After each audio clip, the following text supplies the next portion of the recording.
হিসেবে ভাবতে ভালো লাগে না।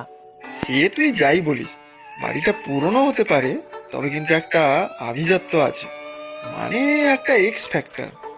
বাদ দে, তুই এক্সট্রাই অনেক কিছু দেখতে পারিস, তবে আমার কাছে এটা একটা লড়বড়ে বাড়ি ছাড়া কিছুই না। ভাবতো এই বাড়িটা হয়তো তোর দাদু তৈরি করিয়েছিলেন, তার বাবাও হতে পারেন। হ্যাঁ, প্রায় 150 বছরের পুরনো শুনেছি। কত স্মৃতি বলতো। ধুৎ, ওসব স্মৃতি দিয়ে কি করব? আমার তো দাদুকেই মনে নেই, তো তার বাবা কি ভেবে এই বাড়িটা বানিয়েছিলেন সে কথা ভেবে আমার কি। আমার কিন্তু জানিস খুব ইন্টারেস্টিং লাগে তোদের এই বাড়িটা। যদি কোনো কাগজপত্র পেতাম সেই পুরোনো দিনে, তাহলে অনেক কিছু জানতে পারতাম। এই বাড়ির ইতিহাস জানবি? তাহলে চল বড় পিসি ঠাকুমার কাছে, নিচতলার কোণের ঘরে থাকে। অনেক কিছু জানে আমার এই পিসি ঠাকুমা। পিসি ঠাকুমা? মানে তোর বাবার পিসি? হ্যাঁ, বাবার নিজের পিসি, আমার ঠাকুরদার বোন। বাহ, খুব ভালো। একদিন তাহলে দেখা করবো ওনার সাথে। গেলে আজই চল, পিসি ঠাকুমার শরীর মাঝে মধ্যেই খুব খারাপ থাকে। ঠিক আছে, চল। ও পিসিমা, এবারে খাওয়াটা তো খেয়ে নিন। এটো বাসন মেজে আমাকে তো অন্য বাড়ির কাছে যেতে হবে। সে তুই জানা, কে বারণ করেছে? মেলা বিরক্ত করিস না আমাকে। সব কিছুতেই আপনার বিরক্তি, দু চোখে দেখতে পারেন না আমাকে। তার থেকে দাদাবাবুকে বলুন না আমাকে কাজ থেকে সরিয়ে দেবে। বড্ড কথা বলিস তুই। যা দেখছিস না, ভগবানের নাম নিচ্ছি, এ সময় এত গোলমাল করিস না। দেখবে আজকে ঠিক বলবো, সেন্টার থেকে অন্য লোক পাঠাবে তোমার জন্য। আবার ভয় দেখাচ্ছিস আমাকে?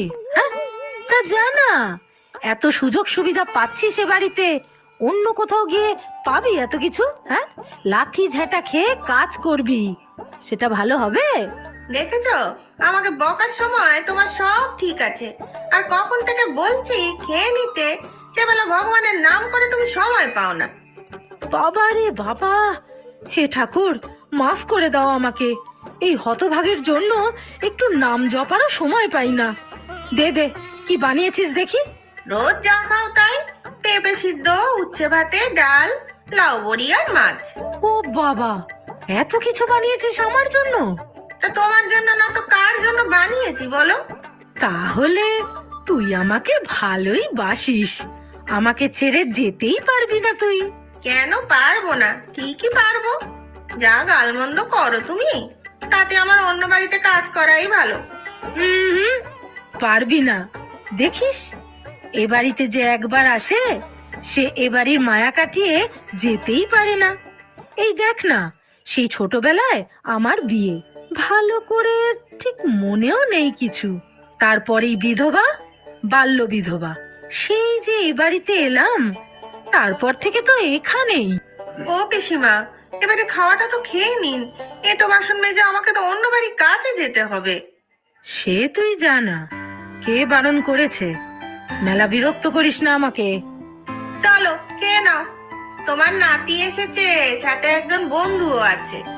ওমা, স্যান্ডি এসেছে? আরে কোথায় ও? আসবে তোমার কাছে, তুমি আগে তো খেয়ে নাও, তারপর ওরা দুজন আসবে বলেছে। আরে দে দে, তাড়াতাড়ি খাওয়ার দে। এতক্ষণ ধরে বললাম, তখন তো শুনলে না। এখন নাতির নাম শুনতেই তাড়াতাড়ি খাওয়ার কথা মনে হলো বুঝি? এই দেখ বাপু, মেলা গন্ডগোল পাকাস না, বুঝলি? ওরা আসবে, আগে খেয়ে নেই।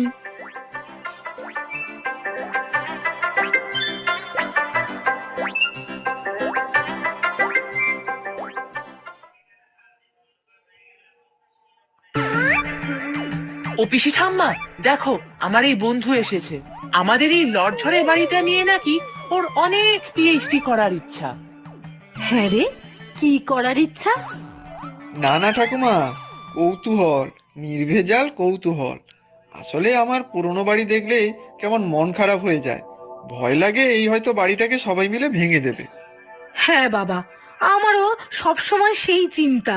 এ বাড়ি ভাঙার আগে যেন আমি মুক্তি পাই, ভগবানের কাছে তো সেই প্রার্থনাই করি রে। যত সব বস্তা পচা সেন্টিমেন্ট, শুধু শুধু এত বড় একটা জায়গা নষ্ট করে বাড়িটা টিকে আছে। হ্যাঁ রে বাছা, ঠিক আমার মতো পৃথিবীতে জায়গা নষ্ট করে বোঝা হয়ে পড়ে আছি। ও ঠাম্মা, তুমি আবার তোমার দিকে নিচ্ছ কেন কথাটা? আমি তোমার কথা বলছি নাকি? আচ্ছা পিসি ঠাম্মা, হ্যালো। হ্যালো, সুমন ভট্টাচার্য বলছেন? হ্যাঁ বলছি, কে?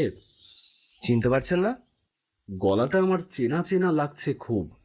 দু একবার স্মৃতি হাতটাতেই মনে পড়ে গেল, হে তো তন্ময়ের গলা।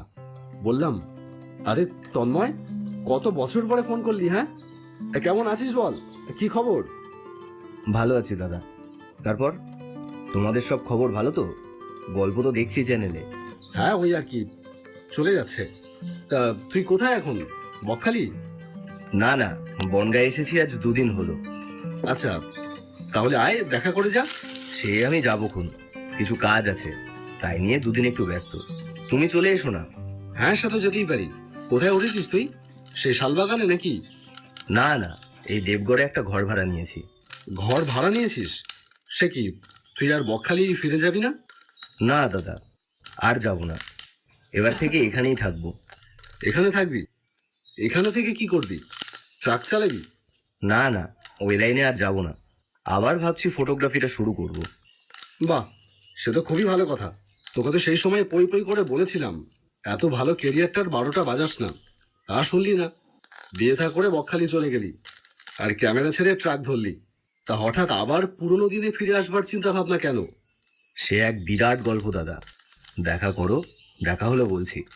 ঠিক আছে, তা কোথায় আসবো বল? তোর বাড়িতে? হ্যাঁ, বাড়িতেই এসো। আমি পারলে যেতাম, কিন্তু শরীরটাও খুব ক্লান্ত, তার উপর কিছু কাজও সেরে ফেলতে হবে। আচ্ছা ঠিক আছে, অসুবিধা নেই, আমি আসছি। তন্ময়ের সাথে আমার অনেক পুরনো সম্পর্ক, বছর 10 তো হবেই। আমার ডান্স একাডেমির ছাত্র হয়ে ঢোকা, তারপর আমার অ্যাড এজেন্সির ফটোগ্রাফার, ভিডিও এডিটর, এসবের মধ্যে থেকে হঠাৎ করে যে কি কাণ্ড বাঁধিয়ে বসলো। বকখালির সমুদ্রের পাড়ে কোনো এক মেয়ের সঙ্গে প্রেমের সম্পর্কে জড়িয়ে তাকে বিয়ে করে বকখালি চলে গেল। তারপর সেখানে গিয়ে শুরু করলো ট্রাক চালানো। তন্ময়ের রহস্যময় একটা ক্যারেক্টার। ওর বাড়ি যে কোথায় তা আমি কোনোদিনও জানতে পারিনি, কোনোদিনও ওর বাবা মাকে দেখিনি। ও এখানে একাই একটা ঘর ভাড়া নিয়ে থাকতো, আর মাঝে মাঝে কি কারণে জানি না চোরা পথে তার কাটা টপকে বাংলাদেশ যেত। বকখালি চলে যাবার পরে মাঝে মাঝে আমার তন্ময়ের সাথে ফোনে কথা হতো, কিন্তু সেটাও পরে ধীরে ধীরে কমতে থাকে। তারপর একদিন বন্ধই হয়ে যায়। আজ হঠাৎ এত বছর পরে তন্ময়ের ফোন পেয়ে বেশ ভালোই লাগলো। সন্ধ্যার পরে আমি গেলাম তন্ময়ের বাড়ি। ওর চেহারাটা বদলে গেছে পুরোপুরি। এখন দেখে আর সেই 10 বছর আগের তন্ময়কে চেনবার কোনো উপায়ই নেই। বল, কি খবর? সব ছেড়ে ছড়ে আবার কি মনে করে? আর তোর বউ কোথায়, আসেনি? না, ওকে এখনো আনিনি। আগে এখানে থাকবার জায়গা কাজবাজ সব ঠিক করে তারপর ওকে নিয়ে আসবো। আচ্ছা, তা বেশ। তোর চলে আসবার কারণটা আগে শুনি। মনে হচ্ছে গভীর কোনো ঘটনা আছে। কি ব্যাপার বলতো? এত তো ভূতের গল্প লেখো, ভূতের গল্প নিয়ে কাজ করো, নিজে ভূত বিশ্বাস করো? সে কি, এ তো ভূতের মুখে রাম নাম দেখছি। আমার কথা ছাড়, তুই তো এসব বিশ্বাস করিস না বলেই জানতাম। একা একা কবরখানার পাশে শালবাগানে ঘর ভাড়া নিয়ে থাকতি, আরো কত কাণ্ড বাঁধাতি। আর তোর মুখে হঠাৎ এই কথা, কি ব্যাপার বলতো? যা জিজ্ঞেস করলাম সেটা বলো না। দেখ, আজ পর্যন্ত তো তেমন কোনো ঘটনা ঘটেনি যে ভূতের প্রতি দৃঢ় বিশ্বাস জন্মাবে। মোদ্দা কথা হলো, ভূত থাকতেই পারে না, এতটা অবিশ্বাসও করি না। আবার ভূত আছেই, এতটা বিশ্বাসও করি না। বেশ, তোমাকে আমার জীবনে ঘটে যাওয়া একটা সত্যি ঘটনা বলছি, যে ঘটনার জন্য আমার সব ছেড়ে চলে আসা।